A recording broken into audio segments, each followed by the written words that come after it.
வெள்ளரிக்காய்க்கு இன்னைக்கு vegetable salad செஞ்சிடலாம். அதுக்கு தேவையான பொருட்கள் கேரட்டு, வெங்காயம், பீட்ரூட், கொத்தமல்லி தழை. அது கூட இன்னைக்கு குக்கும்பர் வச்சு தாங்க நம்ம செய்ய போறோம். அதாவது வெள்ளரிக்காங்க. நாலு இங்கிலீஷ் பேப்பர் மேஞ்சிட்டு வந்து பிலிம் காட்டிய நீ. என்னால முடியல.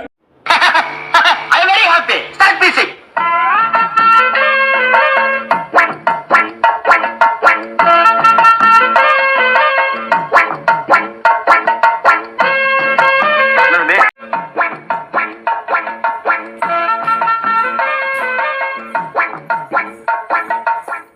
சேலட்டுக்கு வெள்ளரிக்காய், கேரட், பீட்ரூட், வெங்காயம், கொத்தமல்லி தழை, பெப்பர் அண்டு சால்ட் போட்ட முன்னாடி ஃபைனல் டச் முடிஞ்சிருச்சுங்க.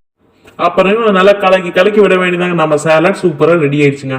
டெய்லி மார்னிங் பிரேக்ஃபாஸ்ட்டுக்கு இது சாப்பிட்டீங்கன்னா ரொம்ப ஹெல்த்தியான சேலட்டுங்க. இந்த மாதிரி எல்லாம் பேச சொல்லி யாரா சொல்லி கொடுக்குறா?